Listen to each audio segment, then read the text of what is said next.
and we want you to get to know us. From 6, it's Breakfast with Eamon and Isabel. Monday to Thursdays on GB News, Britain's news channel.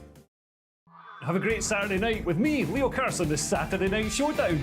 It's a crazy world out there, so come and make fun of it with me, my panel of comedians, and a couple of people who actually know what they're talking about. This Saturday Night Showdown is your front row ticket to the clown show every Saturday, only on GB News, the People's Channel, Britain's news channel. Your weekend starts here with Friday Night Live with me, Mark Dolan, 8 till 9 on GB News. Big stories, big guests and big laughs as we get you ready for a cracking weekend. That's Friday Night Live with Mark Dolan, Fridays 8 till 9 on GB News. Bring your own drinks, the admission's free. Now then, Lee Anderson here. Join me on GB News on my show, The Real World, every Friday at 7 p.m. I'm not eating bloody cat. Are you Delicious. mental? Put in your mouth. OK. Here comes a train. Reminds me of the scene in Singing in the Rain. Adam, is that a good one? Whoa! Join me at 7 on GB News, Britain's news channel. Good afternoon, Britain. Good afternoon, Britain. Join us, Tom and Emily, To find out what's happening in the heart of Westminster. and why it matters to you. Weekdays from midday, we bring you the most compelling stories from across the United Kingdom. And from your doorstep to our inbox, That's right, we want to hear from you, GB News. Britain's news channel. I'm Andrew Doyle. Join me at 7 o'clock every Sunday night for Free Speech Nation, the show where I tackle the week's biggest stories in politics and current affairs with the help of my 2 comedian panellists and a variety of special guests. Free Speech Nation, Sunday nights from 7 on GB News, the People's Channel, Britain's news channel. In the GB Newsroom, we bring you the news as it happens. With our team of dedicated journalists across the UK, we're ready to give you accurate reporting every day. When the news breaks, we'll be there with bulletins on GB News, the People's Channel, Britain's news channel. Wake up to the headlines with Headliners every morning at 5 a.m. We treat you to the day's biggest stories before anyone else, 7 days a week. You can catch up on everything you need to know before you've even had your kippers. Headliners every morning at 5 a.m, only on GB News, the People's Channel, Britain's news channel. GB News, unlike other broadcasters, isn't obsessed with the London-Westminster bubble. We think there's a nation beyond the M25, and that's why we talk about the issues that matter across the land. Join me on State of the Nation, 8 to 9 o'clock, Monday to Thursday, on GB News. Daisy's listening, and you should too.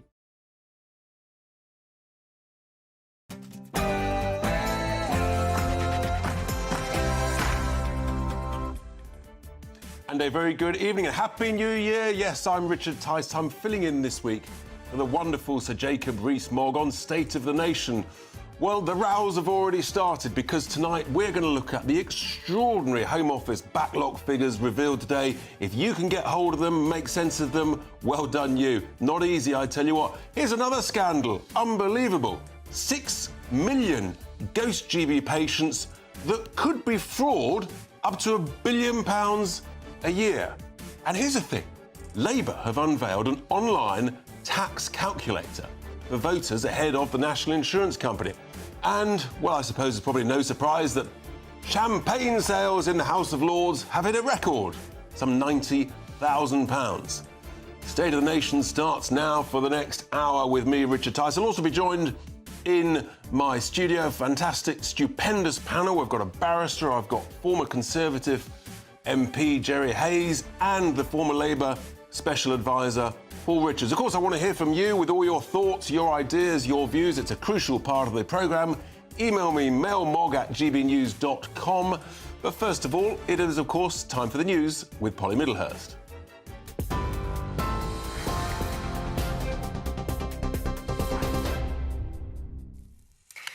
Well, trains are cancelled, power lines are down, and there is widespread flooding as Storm Henk barrels into the UK tonight. If you're watching on television, take a look at Uphill Beach at Weston-super-Mare, where walkers were almost blown away earlier on this afternoon. And at Waterloo Station in London, they've been advising passengers against travel because of very strong winds and heavy rain across much of southern England and Wales, although some services leaving the station within the last hour. The Met Office issuing amber and yellow weather warnings tonight, saying coastal areas could see gusts of up to 80 miles an hour, and there's a chance of injury or loss of life from flying debris. We'll be keeping tabs on Storm Henk throughout this evening. The Home Secretary insisted today the government has cleared a backlog of migrant asylum applications, as critics accuse the government of fiddling the figures.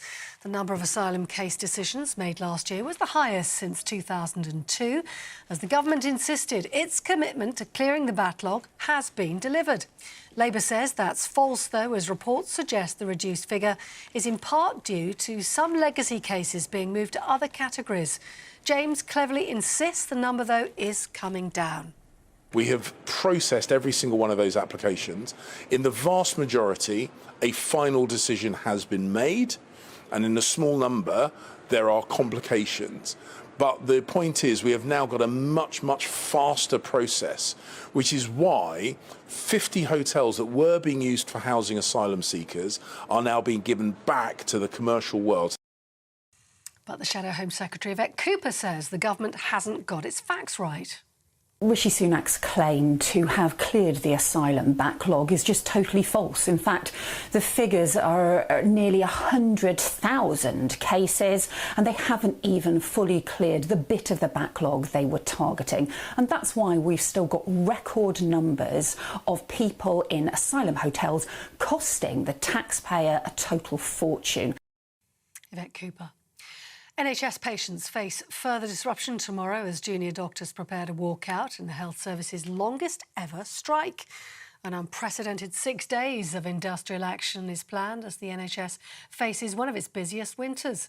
Downing Street did say it was open to further discussions, but hopes of last-minute talks unlikely now this evening.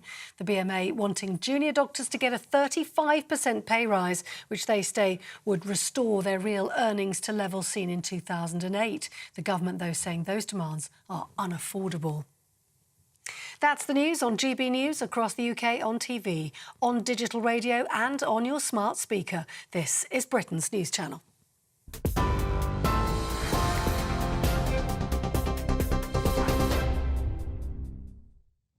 And a very good evening to you all. Happy New Year. Yes, I am actually Richard Tice, but I'm standing in for Sir Jacob Rees-Mogg today, tomorrow and Thursday, this first week of the new year, because Parliament's not back, of course, until next week.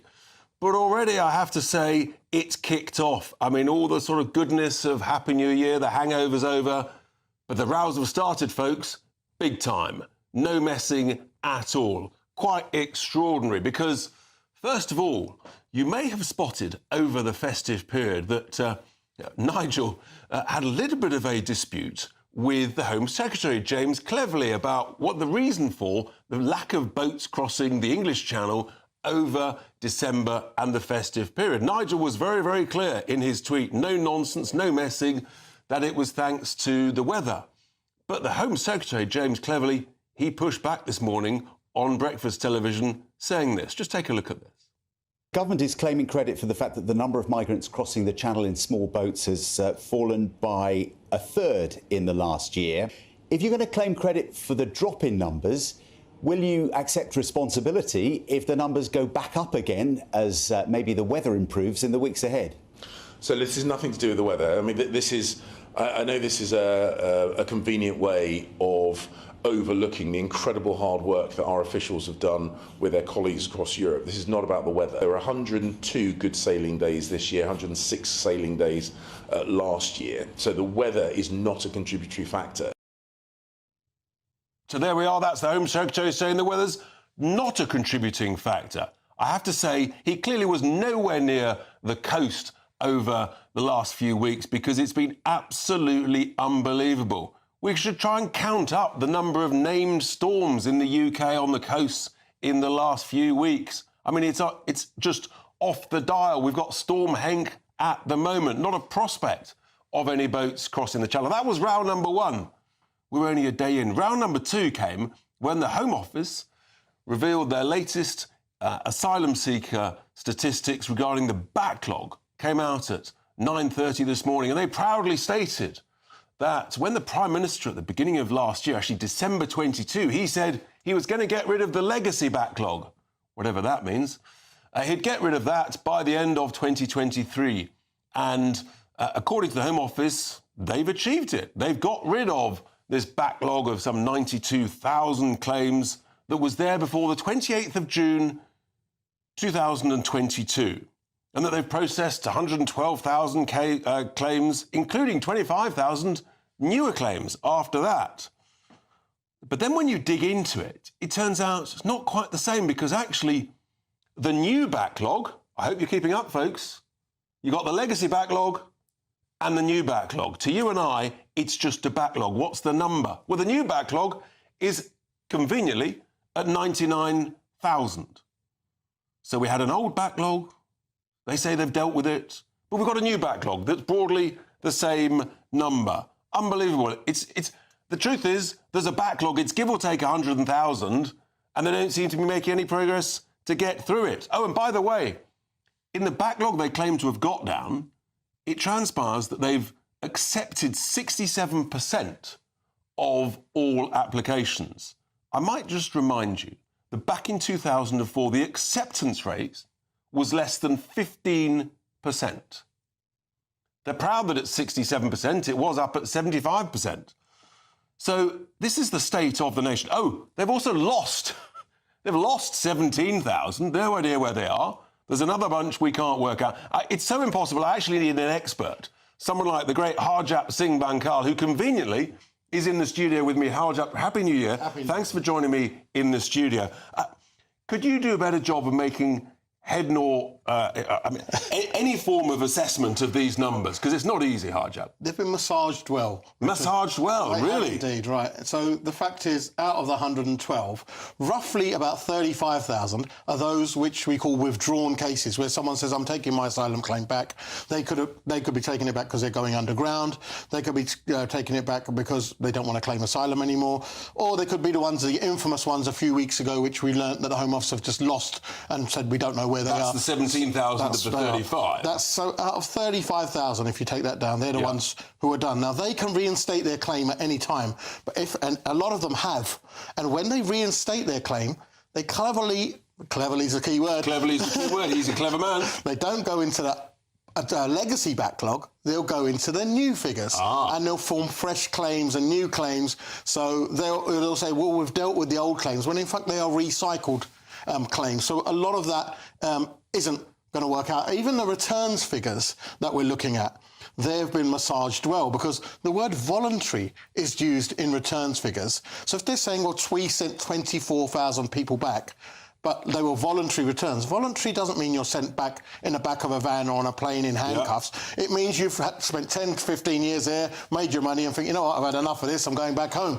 So thank you very much, I'm going back. And the Home Office buy you a ticket to go home. So let's just look at that number. They proudly say that it's more than it was last year, but I think we've got a slide on the screen coming up about the number of enforced and voluntary returns is down from 40,000 in 2016, some 7 or 8 years ago, to 24,000 last year. So basically, every statistic you properly look at, that's their screen now. So it's dropped.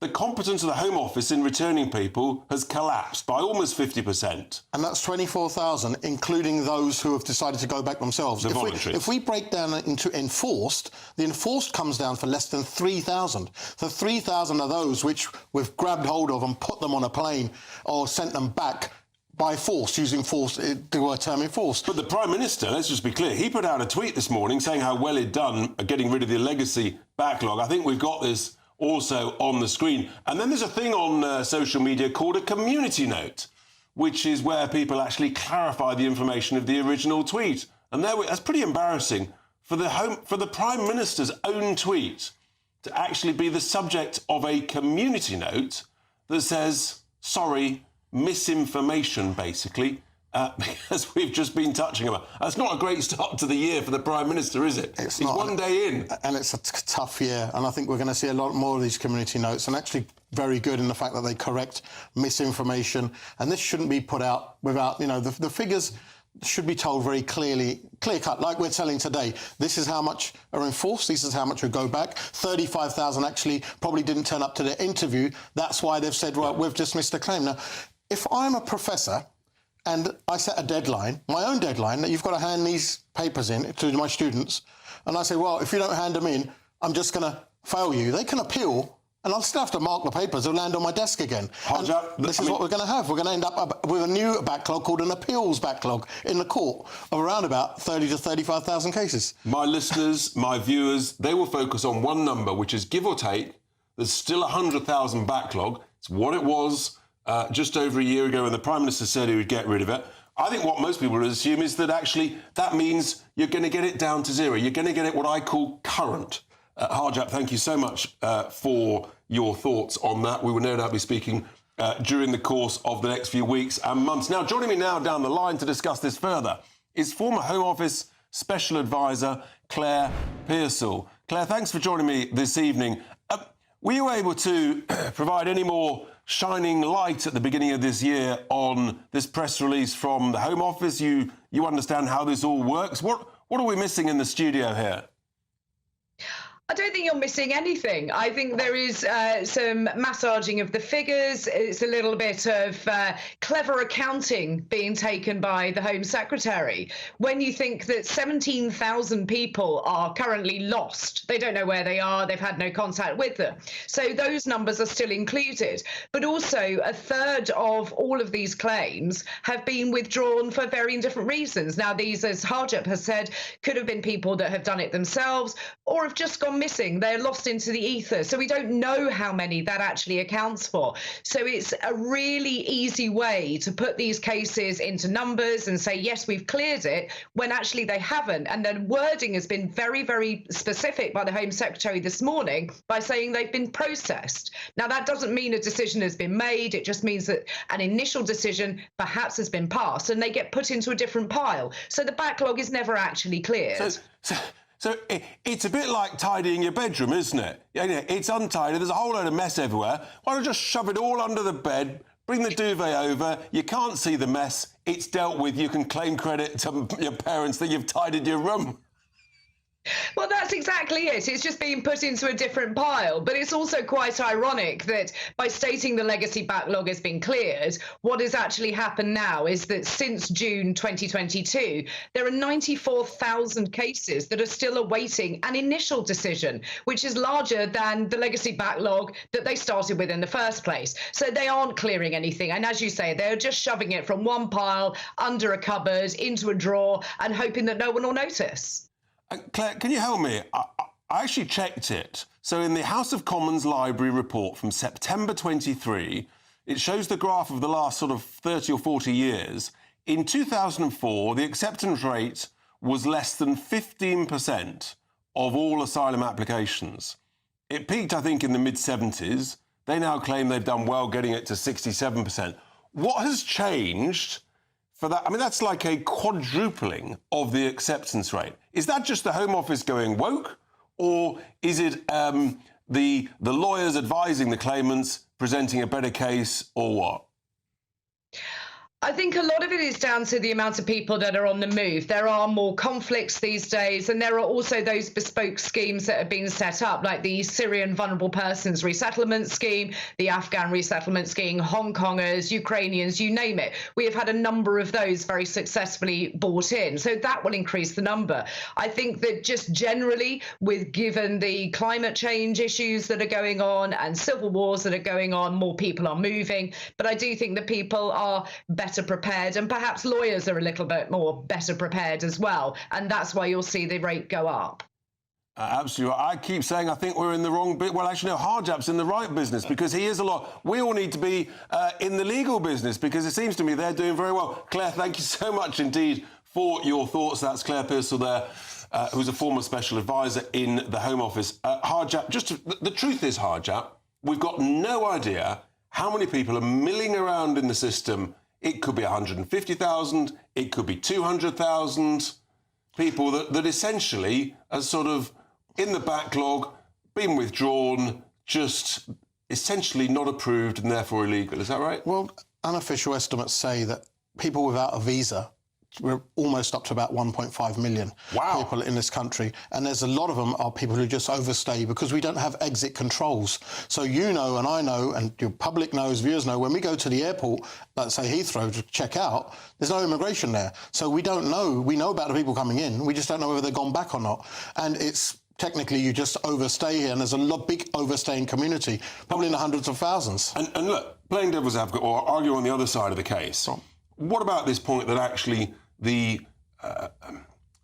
problems, the challenges the claimants have had, the persecution that they might have had, is there any grounding that actually that is a lot worse than it was 20 years ago, and that's why the acceptance rate will have gone up by a percentage, maybe not quadrupled? Well, there have been a lot more wars, a lot more conflicts, places where we've been involved in the wars, and as a result, people are displaced and they've got nowhere to go. We know there's currently one going on at the moment, and there's nowhere for people to go. So that will drive a lot of people to move internationally. However, the fact is that we are not well prepared for it. We have a system called the Home... We have an institution called the Home Office. For the last 15 years, I've been listening every year from a Home Affairs Select Committee report. It's not fit for purpose. So why do we continue with it?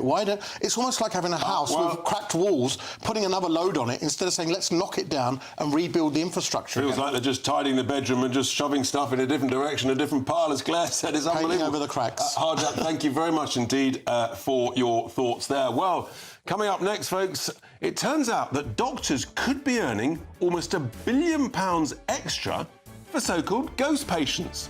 We'll be dealing with the phantoms. You get that one? I'm on it. Next.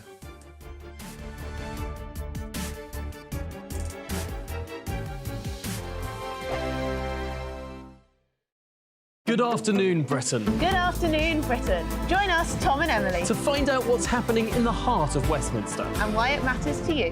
Weekdays from midday, we bring you the most compelling stories from across the United Kingdom. And from your doorstep to our inbox. That's right, we want to hear from you. GB News, Britain's news channel. Wake up to the headlines with Headliners every morning at 5 a.m. We treat you to the day's biggest stories before anyone else, 7 days a week. You can catch up on everything you need to know before you've even had your kippers. Headliners every morning at 5 a.m, only on GB News, the People's Channel, Britain's news channel. GB News, unlike other broadcasters, isn't obsessed with the London-Westminster bubble. We think there's a nation beyond the M25, and that's why we talk about the issues that matter across the land. Join me on State of the Nation, 8 to 9 o'clock, Monday to Thursday, on GB News. Daisy's listening, and you should too. In the GB Newsroom, we bring you the news as it happens. With our team of dedicated journalists across the UK, we're ready to give you accurate reporting every day. When the news breaks, we'll be there with bulletins on GB News, the People's Channel, Britain's news channel.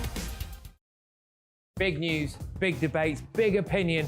Patrick Christie's Tonight is the week's biggest show. Every weekday, 9 to 11 p.m, we've got the inside track on the day's top stories. There'll be sharp takes you won't get anywhere else. We will set the news agenda, not just follow it, and I want to bring you along for the ride. Whatever it is, we'll have our finger on the pulse. It's news, but it's this close to entertainment. Patrick Christie's Tonight, 9 to 11 p.m, only on GB News, the People's Channel, Britain's news channel. Your weekend starts here with Friday Night Live with me, Mark Dolan, 8 till 9 on GB News.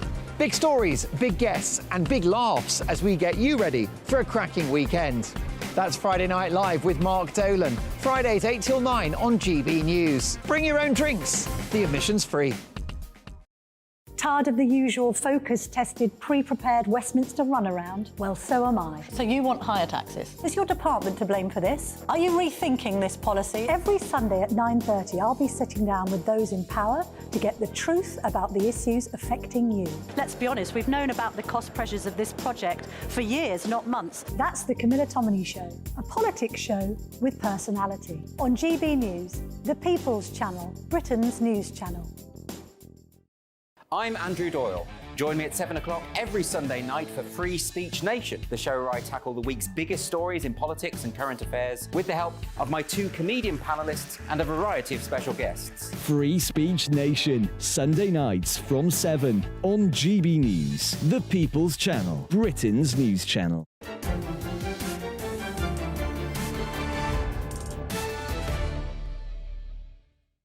Welcome back, my friends. Yes, I'm Richard Tice, not Sir Jacob Rees-Mogg. Now, we've been discussing the government's claim that they've cleared the backlog, it's all sorted, you don't need to worry. Well, I've got your views, and let's have a quick look at these. Alan says Labour need to get some answers, and pretty quickly. Sick and fed up of their nonsense. Won't get my vote. We haven't even got on to Labour yet, Alan. You're ahead of yourself. Don says, Yvette Cooper is correct. The government should stop taking us for fools. However, the Labour Party are and would take us for bigger fools. Frank says, there's a lot of fools. We're only 2 days into New Year. Where's the good spirit? Frank says the Home Secretary is taking us all for fools. His surname should not be cleverly, but stupidly. I wager that very few failed asylum seekers are actually returned. Folks, you are on top form early in the new year. This is another story that has been sort of doing the rounds over the years, but I have to say, it's just another big slug of cash. Taxpayers' cash, your cash, my cash, the studio guest cash. Nearly £1 billion could have been overpaid to what's called a ghost patient on GP records. Because basically GPs get paid £164.64 per registered person. So you can work it out that if you've got many more people on your books than are actually genuinely on your books, your quid's in. So it looks as though there's about 2.2 million more patients than pre the pandemic. Well, we need to analyse this and dig into it. So I'm delighted to be joined down the line by GP Dr. David Lloyd to discuss this. Happy New Year, David. Good to see you. Thank you for joining me. This story's been, I think, sort of, it comes around and goes around every so often, but it seems to be that at over 2 million more than previously thought about, almost 6 million patients. What's the story here? I mean, the taxpayers are probably well overpaying. How is this almost 6 million made up? So this is, as you say, this is an old story, and it comes and goes over the years. We've had this problem, and it is a problem. And I'd love your thoughts about how we best deal with it. And it is complicated, I'm afraid. So I'm going to stop me if I lose you in the technicalities of all this. Keep it as simple as you can, David. When a patient of ours moves from the area that we cover to another area, they don't automatically get taken off our list. And if they don't join another practice when they move to that area, then they stay on our list as somebody that we call a ghost patient. As soon as they register with a practice near where they live, the patient is automatically deducted from our list. But there is no automatic system in removing ghost patients from our list. And in the old days, that was advantageous to us because, as you say, they didn't cost us anything in the way of services. They never came to see us. And so we would make money out of So you got no incentive to essentially cleanse your list. Yes, so cleansing our list has always been what we should do and what we all do actively now because things have changed. If you are diabetic or you have high blood pressure or if you're a baby who needs immunizations or if you need to have regular checks, we now get paid for achieving targets for doing those things. And we can't do those things to those ghost patients. So we now, most practices in the country, now actively seek out ghost patients and get rid of them because we actually lose money rather than make money out of them. You so lose it would money be lovely. out of them. What? You lose money out of ghost patients now. I'm now confused. I'd have thought you earn money. For most patients, we're now losing money out of ghost patients rather than making it, yes. Wow. So, So this how is- many of these as you patients say, might be this is, I'm afraid, dead an old patients? Story from, what, sorry? How many of these patients might be dead patients that just don't get taken off the list? Oh, no, dead patients get automatically deducted. Okay, We're just that's talking about encouraging. patients that move from one area to another who don't join a new practice. Right. Okay. And how many patients might be sort of on two lists? Might be in London and... You can't be on two lists. You can't be on That's two impossible. lists? No. Okay, so if you can't be on two lists... Or is it possible that actually the population of the country is 4 or 5 million more than we're told?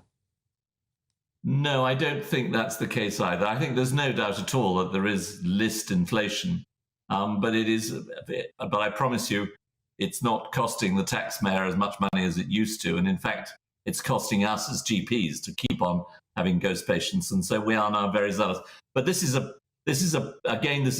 problem that affects different parts of the country in different ways. If you're sitting in a rural village where there is very little turnover, ghost patients are very easy to keep a track on. But if you're working in an inner city practice where life is very tough, 30% of your patients may turn over every year.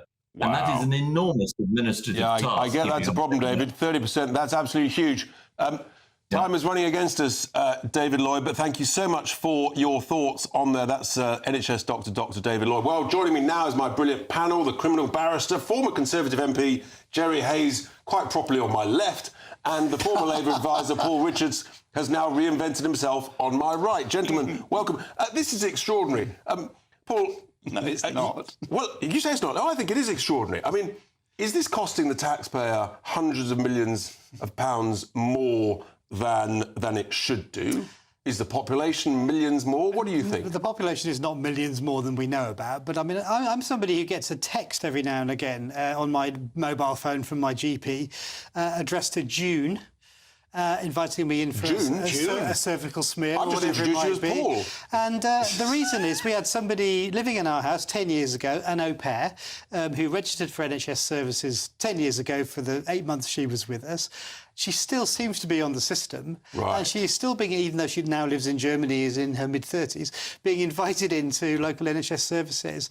For which they're getting 164 quid. Maybe, although I suspect the doctor's right by saying, actually, if they don't then deliver the, inoculations or whatever it is they're trying to do, they don't get the money. But it is an example of waste in the system. When Wes Streeting bangs on about money from, waste, this is the sort of thing he's talking about. I'm sure we can fix this. 2.2 million more, Jerry, than pre-pandemic. So something's gone on. Either the population has grown, people somehow are despite what David Lloyd has just said, are somehow on two lists. Or it's a non-story, which I suspect it is. Because remember what David Lloyd actually said. We get it's actually 165 pounds per patient. Yep. But they get more money if they do little things like saying, Richard, time to have a check your blood pressure. But you haven't answered my question. How can it be 2.2 million more than pre-COVID? We've got a population of, 60 million? This is just in England. The population, in theory, is 57 million. There's 62.9 million on the patients. Yeah. OK, there's a way around this. Why don't we have an investigation? Why don't we get a non-governmental authority to look at it? But I think David Lloyd is probably right. In the inner cities, there are people going in and out, they register, they deregister. Something's very wrong. But it is in the GP's interests to have people right, there. Well, I think I've got a statement from the Taxpayers Alliance. Oh, God. Which we can see, hopefully, on the screen. When it comes to GP patients, the numbers simply don't add up. Well, we've certainly established that. Taxpayers are subsidising service users who may not exist. Unless these missing patients can be found, funding for GP practices should be amended accordingly. That's Tom Ryan. I have to say, I don't know whether these people are still dead, whether there's doubling up. You can't have almost 6 million more patients, it seems to me. But David told you, if they're dead, they're automatically struck off. So they're not dead, but you haven't answered me the question, how can you have 2.2... Paul, have you got the answer? No, but it is a good example of waste. It's a good example of waste. This is how we're going to rescue the NHS. Well, cutting out the waste. Here we go. Nonsense. Paul believes in Wes Streeting. Gentlemen, we will get to more fireworks in a minute. Claus. Steady on, gents. Crikey, honestly, it's the new year, but the rows are well underway. That's my panel. We'll see them again shortly. Coming up now, Labour have unveiled a nifty new online tool to tax shame the Tories. Yes, it's a tax calculator that'll tell you just how much, sorry folks, poorer you'll be. Don't go anywhere.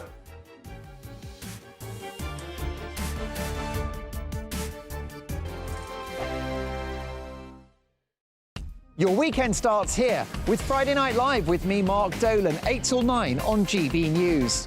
Big stories, big guests and big laughs as we get you ready for a cracking weekend. That's Friday Night Live with Mark Dolan. Fridays 8 till 9 on GB News. Bring your own drinks. The admission's free. Wake up to the headlines with Headliners every morning at 5 a.m. We treat you to the day's biggest stories before anyone else, 7 days a week. You can catch up on everything you need to know before you've even had your kippers. Headliners every morning at 5 a.m. only on GB News, the People's Channel, Britain's news channel. In the GB Newsroom, we bring you the news as it happens. With our team of dedicated journalists across the UK, we're ready to give you accurate reporting every day. When the news breaks, we'll be there with bulletins on GB News, the People's Channel, Britain's news channel. Big news, big debates, big opinion. Patrick Christie's Tonight is the week's biggest show. Every weekday, 9 to 11 p.m, we've got the inside track on the day's top stories. There'll be sharp takes you won't get anywhere else. We will set the news agenda, not just follow it, and I want to bring you along for the ride. Whatever it is, we'll have our finger on the pulse. It's news, but it's this close to entertainment. Patrick Christie's Tonight, 9 to 11 p.m, only on GB News, the People's Channel, Britain's news channel. Good afternoon, Britain. Good afternoon, Britain. Join us, Tom and Emily, To find out what's happening in the heart of Westminster. and why it matters to you. Weekdays from midday, we bring you the most compelling stories from across the United Kingdom. And from your doorstep to our inbox. That's right, we want to hear from you. GB News, Britain's news channel. GB News, unlike other broadcasters, isn't obsessed with the London-Westminster bubble. We think there's a nation beyond the M25, and that's why we talk about the issues that matter across the land. Join me on State of the Nation, 8 to 9 o'clock, Monday to Thursday, on GB News. Daisy's listening, and you should too. I'm Andrew Doyle. Join me at 7 o'clock every Sunday night for Free Speech Nation, the show where I tackle the week's biggest stories in politics and current affairs with the help of my two comedian panellists and a variety of special guests. Free Speech Nation, Sunday nights from 7 on GB News, the People's Channel, Britain's news channel. GB News is Britain's news channel, and now you can support it. All you have to do is scan that QR code that's up on your screen right now, or you can go to gbnews.com/support and become a GB News member. You'll have fantastic benefits. We're also going to organise special events where you as GB News members can meet the presenters, the on-screen faces. Scan the QR code or go to gbnews.com/support. Thank you so much.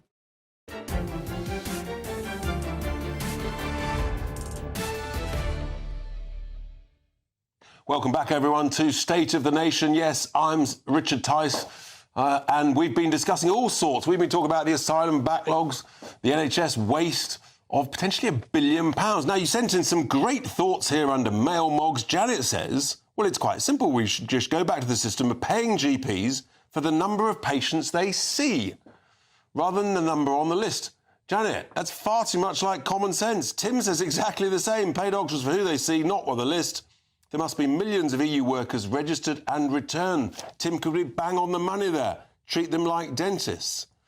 Meanwhile, Helen says listening to David Lloyd seems very reasonable. However, I've reported the issue of patients who've moved abroad and are still registered with the GB. So there's multiple factors, gentlemen, multiple factors. We may get into that again if we have time. But this is another extraordinary situation because we've now got the Labour Party attacking the Tory party about tax, when the Tory party has always historically been the party of low tax and the Labour Party historically has been the party of high tax. So there's a new online tax calculator, which if you dial into the domain torytaxcalculator.com, does what it says on the tin, it seems to me, then you'll see a screenshot looking rather like this. That's all very nice, and you sort of type in, I think you type in your average earnings per person or per household, and then it'll tell you what happens. Now, it turns out that under this calculator, if you're earning an average of £35,000 a year, then under the Tories over the last few years, because of the freezing of the thresholds at which tax starts to be paid, you're going to be some £945 a year worse off. But if your household is earning, let's say, you're earning much more, you're earning £70,000, then you're not paying double that. No, you're paying almost treble that, £2,488 more. This online tool is a sign of the Labour Party's increasing confidence that actually the Tories have got a very bad track record on this. Well, Paul Richards, I suppose this is music to your ears. Maybe you helped design this tax calculator. Alas not, but it is a good example of Labour's sharpness of message, and we're now in a general election year, and tax is going to be one of those key battlegrounds. I mean, my concern is that the March budget sets traps for Rachel Reeves and cuts taxes all over the place and does things which then a government would have to, in the future, redress. But for now, it's at the level of the campaign, and the campaign message is you're worse off under the Tories. But then the reason is, as I said, Jerry, because they basically frozen the threshold. So as inflation goes up, fiscal drag. Fiscal drag. That's pretty technical. That's just, they've frozen the threshold. Technical. You just wear a wig. What? And it's fiscal. Like one of yours. But no, obviously, what's happening is the Labour Party is increasingly confident that the Tories have let everybody down on tax. People are suffering more, feeling worse off, and this is the reason. And it's fascinating, isn't it? It's completely sort of topsy-turvy. It's an act of insanity by Labour, because when it comes to the next budgets, and there will be little jujubes to people to make them feel better, and then you put the numbers through the tax calculator, and my heavens, people will be better off. So I think this is a terrible... But when Liz Truss tried this and said we're going to cut taxes, all of a sudden, everybody said that was a terrible idea, and the bond markets didn't like it. No, not at all. Jerry, I'm pretty sure the tax calculator is not going to be there in March. Of course it's not going to be there, mate. It's a short-term thing. It's a campaign tool, isn't it? Yes. Liz Truss crashed the economy. All these people who pretended they knew Margaret Thatcher didn't understand what she was about. She was about sound money. But let's have tax cuts as long as you can afford it. But that's the point, though. But the inference from this, Paul, is that the Labour Party is saying the Tories are now the party of high tax, which infers that they're going to reduce taxes. How are they going to square that with the traditional Labour plans to always increase government spending because they think government knows best? In Gordon Brown's budget, it was always about fair taxes, and those with the broadest shoulders paying the most. That means increased taxes. But also clearly linked to a benefit of some kind. So I don't mean the benefit system, but I mean the NHS or more schools or whatever it was. So people will feel, well, OK, at least my money is going on something that I value in my community. Yeah, we've all done that. That's the classic Labour argument. And I can see Rachel Reeves will play out something very similar. But the inference is they're going to... You can't claim the Tories have raised taxes. You don't infer that you're going to lower taxes. But the crucial argument there is about growth. So what Rachel and Keir Starmer are saying is that you can't do any of the things we want to do as a government without economic growth. For 30 years. Actually, that is the key challenge for them, to set out what their growth plans are. Finally, Jerry, before we go to break. At the end of the day, Labour supported everything Rishi Sunak was doing to help us out of the problem with COVID. This goes way beyond COVID. This predates COVID by 10 years. It has to be paid for. It has to be paid for. Yeah, but it's a whole separate argument as to why they wasted so much money during the COVID years. It still has to be paid for. And don't forget, Labour supported the government on that. But the inference... So if Labour are saying the Tories have paid too much, are charging too much tax, they're inferring they're going to cut taxes. Do you believe that, or is this just a campaign gimmick to kick off the new year? Of course, it's a campaign gimmick. It's the beginning of the election. And you will have lots in reform, won't you? Well, no, we don't do gimmicks. Yes, you do. No, we're the honesty. Gentlemen, we will come back after the break. My panel are at it. Everybody's at it already. We're only 2 days into the new year. Coming up, this is going to be a bit of fun. I'm going to reveal the unique way in which young people are now dealing with the housing crisis, the rental crisis. Plus, how much on earth is the House of Lords spending on champagne? All of that and much, much more.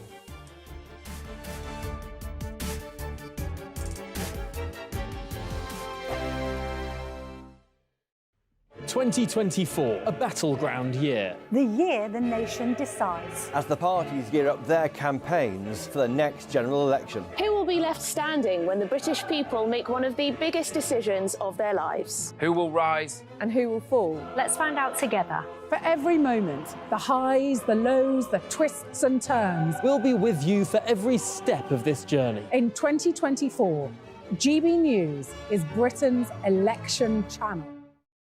Good afternoon, Britain. Good afternoon, Britain. Join us, Tom and Emily, to find out what's happening in the heart of Westminster and why it matters to you. Weekdays from midday, we bring you the most compelling stories from across the United Kingdom. And from your doorstep to our inbox. That's right, we want to hear from you. GB News, Britain's news channel. every Sunday from 11. Join Michael Portillo. There will be topical discussion, looking at the week before and the week to come. So kick back and relax at 11 a.m. on Sundays on GB News with me, Michael Portillo. GB News, the People's Channel, Britain's news channel. Your weekend starts here with Friday Night Live with me, Mark Dolan, 8 till 9 on GB News. Big stories, big guests and big laughs as we get you ready for a cracking weekend. That's Friday Night Live with Mark Dolan. Fridays 8 till 9 on GB News. Bring your own drinks. The admission's free. Tired of the usual focus-tested, pre-prepared Westminster runaround? Well, so am I. So you want higher taxes? Is your department to blame for this? Are you rethinking this policy? Every Sunday at 9:30, I'll be sitting down with those in power to get the truth about the issues affecting you. Let's be honest, we've known about the cost pressures of this project for years, not months. That's the Camilla Tominey Show, a politics show with personality. On GB News, the People's Channel, Britain's news channel. Join us every night on GB News at 11 p.m. for Headliners, which is 3 top comedians going through the next day's news stories, which is exactly what you need, because when the establishment has gone crazy, you need some craziness to make sense of it. Headliners. You don't have to bother reading the newspaper. We've got it covered for you. Every night at 11 p.m. and repeated every morning at 5 a.m. We won't send you to sleep like some of the other paper review shows out there. So join us 11 p.m. every night on GB News. The People's Channel, Britain's news channel. Big news, big debates, big opinion. Patrick Christie's Tonight is the week's biggest show. Every weekday, 9 to 11 p.m, we've got the inside track on the day's top stories. There'll be sharp takes you won't get anywhere else. We will set the news agenda, not just follow it, and I want to bring you along for the ride. Whatever it is, we'll have our finger on the pulse. It's news, but it's this close to entertainment. Patrick Christie's Tonight, 9 to 11 p.m, only on GB News, the People's Channel, Britain's news channel.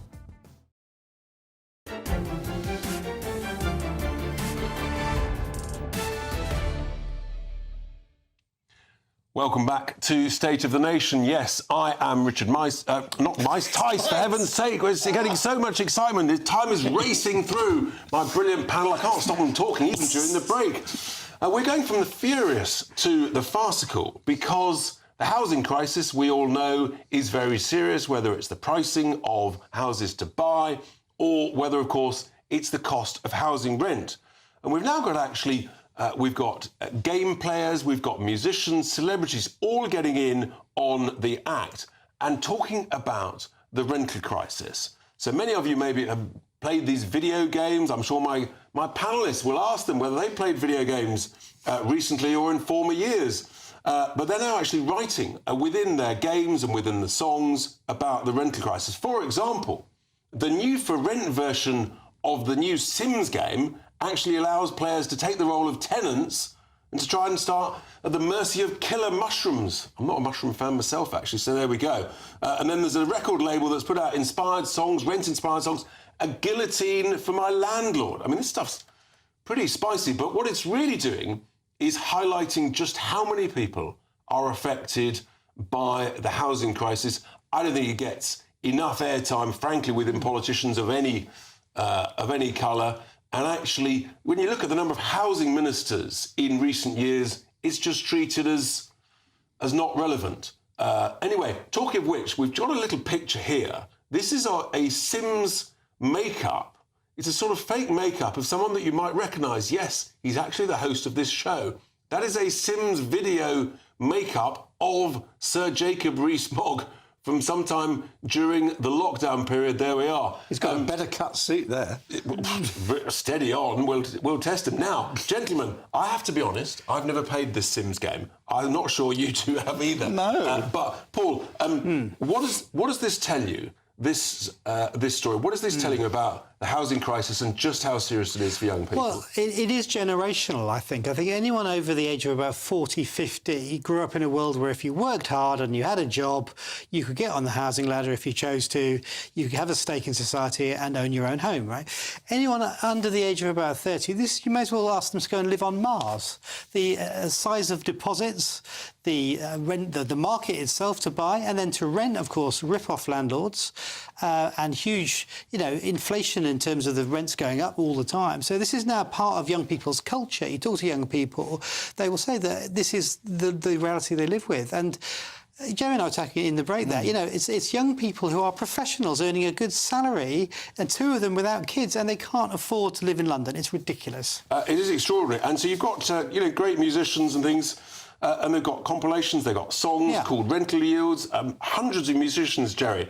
And it really shows just how serious this crisis is, doesn't it? Oh, it's a complete and utter disaster. But why have the Tories had, almost dozens of housing ministers? Why have they not got to grips with it and said, actually, we need lots more house building in brownfield areas? Well, actually, that's not the answer. We need affordable housing. Yeah, but you've got to put it somewhere. Brownfield areas, I'm all in favour of that. But it's got to be affordable housing, and something which you all sort of say, this is not a good idea. No. Why not have council housing again, as long as it's properly structured?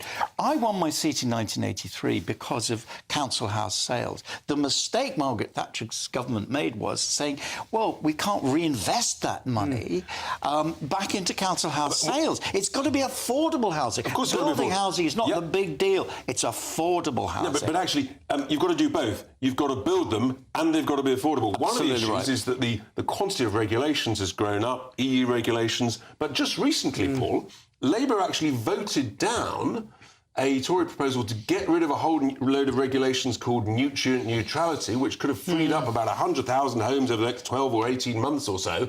They voted it down, so they're not in a great place on this either. Well, if Labour were to win, they would have a whole new approach to this, which is, yes, you need rents, you need to buy, you need to make derelict shops and so on back into livable. You need a way to people afford the deposit. But that doesn't involve mum and dad. How do you do that? But you've got to build them. That means you've got to get planning consent and free up land for it, whether it's brownfield or greenfield. You need a whole range of different things. But so that's what Labour's talking about. On them on that. That's the key thing. You've got to build them quickly. Yes, but we can't repeat the mistakes of the 60s where you build them quick and they're terrible. No, sorry, what I meant is you've got to get planning consents quickly. I agree with that. What's the magic bullet, Paul? The magic bullet is build them on brownfield sites, because there's loads of empty brownfield sites that we should be building them on. Yeah, Richard, I buy all that. But Paul talked about a moment ago about helping people with the deposits. How are you going to do that? That's public expenditure. Have we just made a spending commitment? No. I didn't say the government should help them, but there must be a financial mechanism. Someone's got to. Well, easier access to the money. The real point is, that's back to your affordability. My point is, you've just got to build more. Oh, and by the way, folks, if you allow another net 750,000 people into the country every year, then 300,000 new homes that Labour have promised isn't enough, is it? Well, some of those people are people we need to build the houses, so that's a false argument. No, it's not a false argument. It's just it's a question of fact. You've got an extra 750,000. They've got to live somewhere. Well, there are plenty of places where people can live. It's bringing things up to standard. This is going to be a big part of the election campaign, I suspect, Paul. Absolutely. Thank you very much. Now, this is actually also, well, no, it's not important. We are getting near the end of the show. We've just had the new year. I suspect lots of people have been enjoying a glass of fizz, whether it be English sparkling wine or whether it be the real McCoy, a bit of French champagne. Now, gentlemen, the House of Lords champagne sales have continued to soar. Some £90,000. I think we might even have something on the screen to show it. And doesn't it make you proud to be British? Because, what are you talking about? I love it when your eyes go like that. Because you're thinking, I can hear the wheels clink. What's he talking about? Look, at the end of the day, is it costing the taxpayer a penny? The answer is no. Because the champagne is subsidised in the House of Lords and House of Commons by the sales. Who subsidise it? By the sales No! You read the end of the story. Your producer hasn't told you the end of the story. It says it doesn't cost the taxpayer a penny. I want people in a second chamber to be focusing on correcting legislation, not drinking champagne. Am I right, Paul? It's not the peers drinking it. It's people buying it as presents. And it's only 9 more bottles this year than last year. That's all it is. It's not really much of a story. So are we making a bit of a song about I'd rather focus on reforming the Lords and who makes our laws. Don't reform the people and they're not. I turned down a peerage. Champagne or not? You turned down a peerage because I'm an idiot. This could be an exclusive, or has this been? It's been well recycled. Now there we are. That's champagne. Well, on Sunday, I promised Patrick Christie live on air that I would go swimming yesterday. Just take a look at this little clip. I'm going to be in the sea tomorrow morning, off the Isle of Wight. New Year's, that's what I do, New Year's Day. I did in January 23, and hopefully I'll be there, barring any storms. I'll be in the sea briefly tomorrow morning. And no wetsuits? No, just trunks. Yeah, you just got to go in, prove that you're a real man. There's a certain type of person, isn't it, who runs into the sea on New Year's Day? Well, where's the picture? Bingo! There we are! Come on, where are your swimming shorts? Hey, hang on, we're just patience is a virtue. Look, you can see the big ships in the back. There's no small boats in that part of the English Channel. There I am coming out. It was very cold there, wasn't it? I have to say, it was pretty chilly, but I was quite happy to be in. And icy-ticey. It was fairly cold, I must say. But I made a promise and I absolutely kept it. And that's the key thing. Nuts. Absolutely What do you nuts. mean? Where's your spirit on New Year's Day, Paul? What were you up to? I was by the seaside on New Year's Day, but the idea of jumping in would have been... I was looking at it from a distance. In Barbados. Come on, so what were you doing? What exciting things did you do to reinvigorate yourself on New Year's Day, Jerry? I just had a load to drink. Jerry... I mean, where's your New Year's resolution to sort of, to be new and hearty and healthy? Isn't that part of the resolutions? Yeah, but I'm in my 70s, and I mean, I wear quite well, not through healthy living. Really? Yeah. Oh dear! Look at you. Your body is the temple. Body is a temple, absolutely. Yeah. So basically, you sort of just relaxed yesterday, Paul. No. We went for a 5-mile walk along the sea. That's a proper walk. Yeah, to Eastbourne Harbour and back. Thank you very much. But the idea of going in the channel at that point would have been ridiculous. Funny enough, I was involved in building houses at Sovereign Harbour at Eastbourne. That's where I worked. Yes, absolutely. It's a lovely spot. Some 25 years ago. Well, I built some of those houses that you say is a lovely spot. You see, Jerry, I know about house building. I know the challenges. Yes. Yeah, I built brownfield sites. Thousands of them. That's why I know what I'm talking about. Unlike some people, unlike people in the Tory party. Anyway, dear oh dear. Now, I hopefully have got Patrick to sort of celebrate the fact that I kept my promise, Patrick. Good evening. What do you think to that then, Patrick? Yeah, what's he going to do? I was live in the sea yesterday, as I promised you, my friend. Yes, you did. You're a man of your word. Clearly, Richard. Well done, mate. Well done. And you've recovered. You've not got hypothermia as well. Look, I'm just going to whiz you through very quickly a couple of bits and bobs I've got coming up tonight because it's big stuff. I've got the inside track on exactly how we are being lied to about the asylum backlog. I've spoken to a top source who reveals some incredibly startling things and exposes the mindset not only of our Prime Minister, but our cabinet ministers as well. It really is astonishing stuff, so much so I've had to break it into two parts, one at the top of the 9 hour and one at the top of the 10. So I'll see that. Absolutely fantastic, Patrick. It is extraordinary, just literally the first day we're all back and there's huge rows in government, dodgy statistics, possibly fibbing statistics. Unbelievable. It'll be a great show, Patrick. Thank you very much indeed. Panel, what amazing. I mean, the year has kicked off. No messing, no nonsense. Thank you so much for your input. We will see you again, of course. It's been a great show. Coming up, of course, it's Patrick Christie's for the next 2 hours, but it's the weather.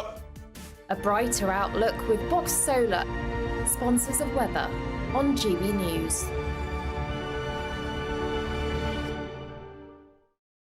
Hello again, it's Aidan McGivern here from the Met Office with the GB News forecast. Storm Henk is now moving through.